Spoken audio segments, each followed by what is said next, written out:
வணக்கம் நண்பா. நாம இன்னைக்கு இந்த வீடியோவில் பார்க்க போறது என்னன்னு பாத்தீங்க அப்படின்னா, மனமே இந்த படத்தோட மூவி ரிவ்யூ தான் பார்க்க போறோம். இந்த படம் தமிழ் டப்பிங்ல அவைலபிள் தான் இருக்கு. இந்த படத்தோட ஒன்லைன் எடுத்துட்டீங்க அப்படின்னா, ஹீரோ லைஃப்ல எதை பத்தி கவலைப்படும் ரொம்ப ஜாலியா சுத்திட்டு இருக்கக்கூடிய ஒரு பர்சன். இப்பதான் இவருக்கு ஒரு ரெஸ்பான்சிபிலிட்டி வருது. என்னன்னா, அவரோட ஃப்ரெண்டும் அவங்க ஒய்ஃபும் இறந்து போயிடுறாங்க. அவங்களோட பையன் மட்டும் இருக்கான். அந்த பையனை பாத்துக்கிற பொறுப்பு ஹீரோவுக்கும் ஹீரோயினுமே வந்து சேருது. அது எப்படி இந்த பொறுப்பு வந்தது, இவங்க ரெண்டு பேரும் அந்த குழந்தை சேர்ந்து எப்படி பாத்துக்கிட்டாங்க, கடைசி இவங்க ரெண்டு பேரும் எப்படி ஒன்னா போறாங்க, படத்தோட மீதி கதையா இருந்தது.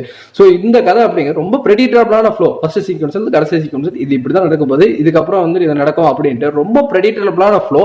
ஆனா அது எங்கேயுமே போர் அடிக்காம நீட்டா பிரசென்ட் பண்ணிருந்தாங்க. நான் ரொம்ப நாள் கழிச்சு ஒரு தெலுங்கு நல்ல ஒரு டப்பிங் படம் பார்த்து ஒரு ஃபீல் வந்து எனக்கு இந்த படம் வந்து கொடுத்துருந்தாங்க. முக்கியமா கீர்த்தி செட்டி வரும் ஒவ்வொரு சீனுமே அவ்வளவு அழகா இருந்தாங்கன்னு வச்சுக்கலாம். அதே மாதிரி ஹீரோ ஆகட்டும், அவங்களோட போர்ஷன் அந்த குழந்தை பண்றது, அத அப்பா அம்மான்னு கூப்பிடுற அந்த ஒரு ரெண்டு எமோஷனலான சீக்வன்ஸ் இருக்கு, அது அவ்வளவு அழகா வந்து ஒர்க் அவுட் பண்ணுது. படத்துல அங்கங்க ஹியூமர் வந்துட்டு ரொம்ப சூப்பரா ஒர்க் அவுட் ஆயிருந்ததாகட்டும்.